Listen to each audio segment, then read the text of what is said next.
Bonjour, je suis très heureuse d'être ici ce matin. You will immediately understand that I won't be having my keynote in French because it is just too humble for that. So I will continue in English. Thanks for having me today. My keynote is on digital sovereignty and open source and how we all can shape a European answer to geopolitical instabilities. Because you know that the stakes, they have never been higher. Since the US election, the topic of digital sovereignty is no longer just urgent. It is existential. And I will just let these people have a seat before we continue. Thank you. Okay, you can hear me. So yeah, digital sovereignty and open source.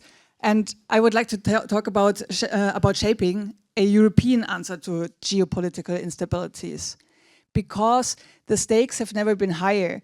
Since the US election, the topic of digital sovereignty is no longer just urgent. It is existential. With Trump once again in the White House, the warnings we have sounded for years are no longer theoretical. They are here, they are now, and they demand action.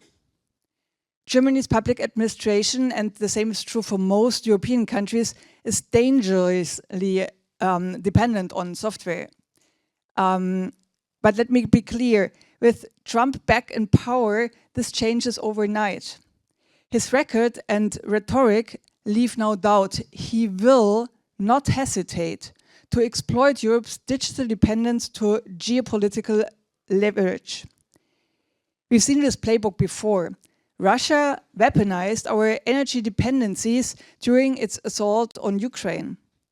Are we going to stand by now and allow this to happen again, this time in our digital infrastructure? The answer, I think, must be a resounding no.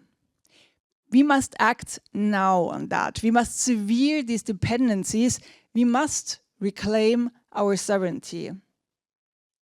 So today I would like to share with you the approach we are taking in Germany to tackle these challenges, introducing ZenDiS, Germany's Center for Digital Sovereignty of the Public Administration. ZenDiS is Germany's central player and increasingly a key actor on the European stage in addressing this historical challenge.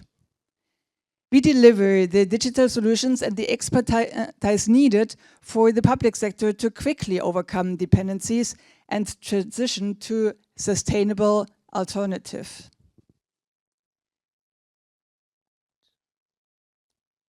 That's not moving. Ha. So let's first have a look at the current situation. It is defined by dependencies. For example, in Germany, 96% of the federal agencies are using Microsoft Office and Windows. About 80% of virtualization solutions in the federal government are from VMware.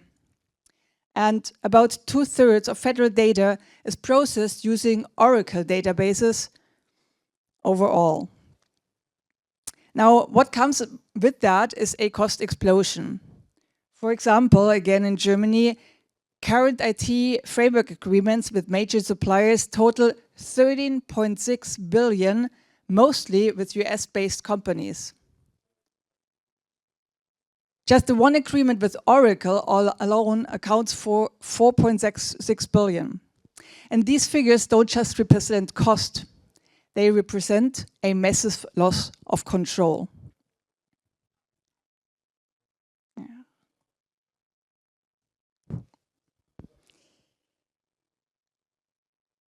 A loss of control in public administration on data, processes, and decision making.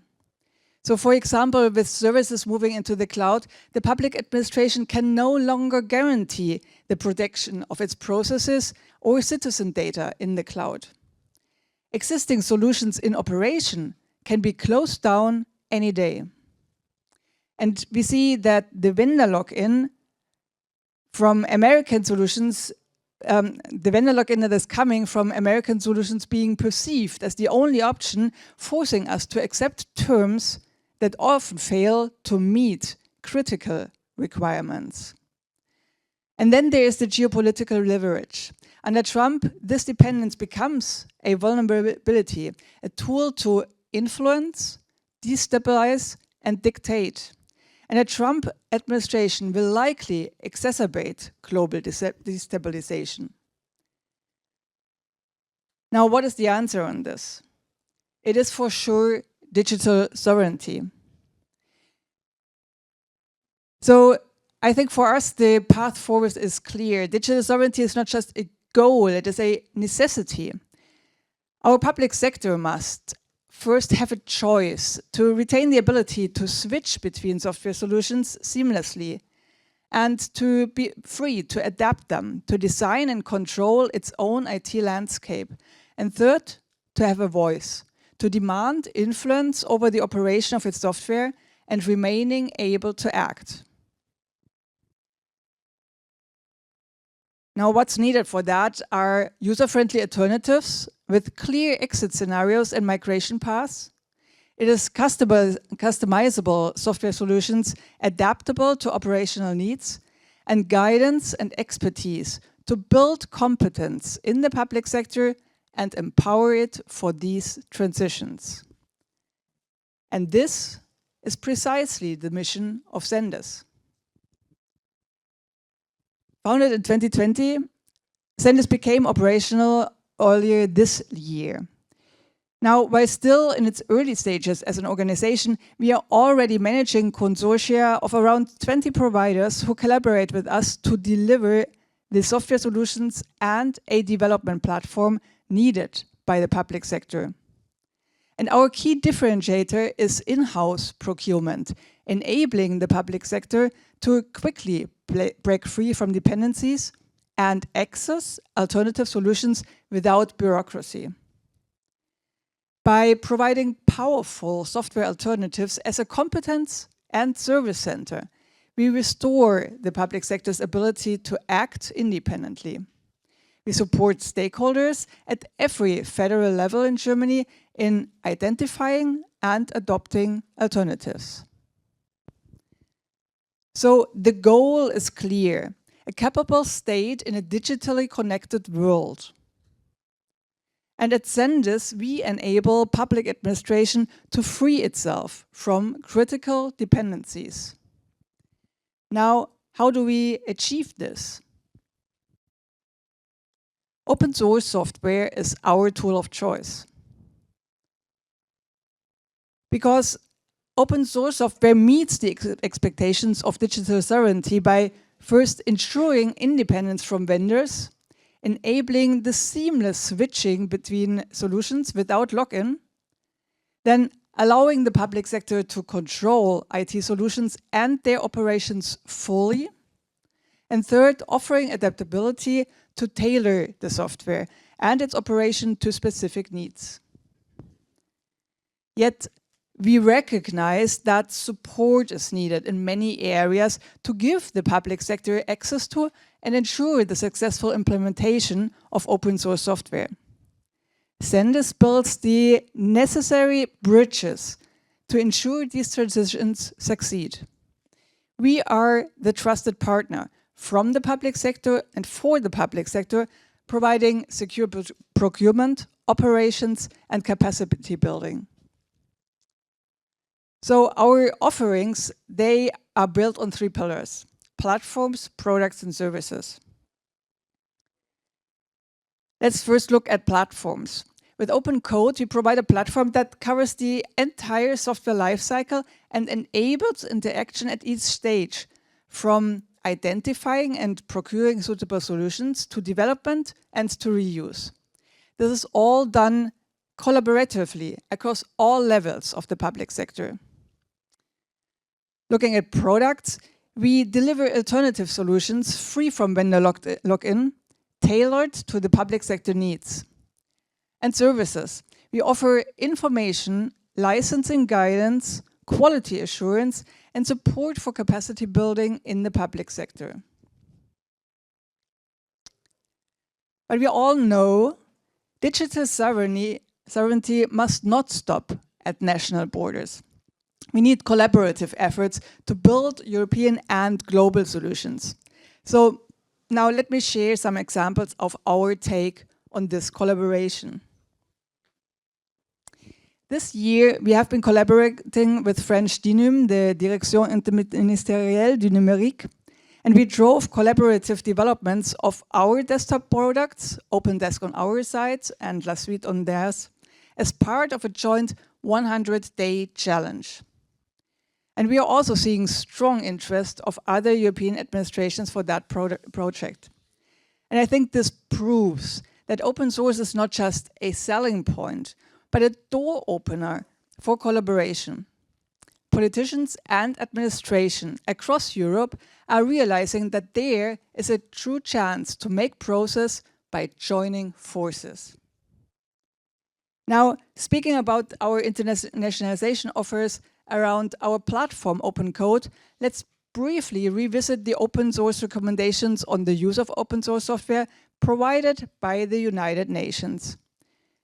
It is about providing a software catalog, code hosting, capacity building, license clearing, and governance, which is exactly what ZenDiS provides with our platform Open Code. And throughout the year, we have been in conversation about open code with other international organizations and governments, also presenting our approach at the UN's OSPOS for Good conference. Now, I think it's important to understand that we are now not aiming for centralized solutions. Instead, we share our blueprint to enable all European governments for digital sovereignty by, for example, joint co-creation on products, platform as a service, and sorry, missing the word, but continuing on that later in the Q&A, and by sharing best practices. And with that, let me now get back to the beginning of my talk. The time for caution is over. Europe cannot afford to remain dependent. The choices we make now will define our ability to govern, protect, and lead in a rapidly shifting global landscape.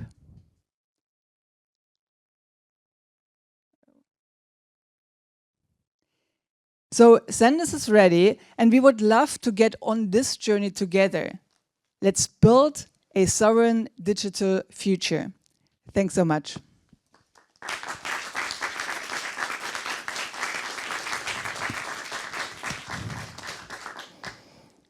Thank you very much for this talk. So we have a few minutes for questions.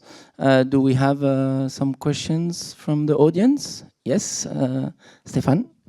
Yeah, thank you very much for this very inspiring presentation. I'm Stéphane Fermigier, co-president of the CNLL, the French Association of Open Source Businesses. And I believe I understand from your talk that there will be opportunities for French companies, open source French companies, to work with ZenDiS and propose their products and services to the German market. Is that true?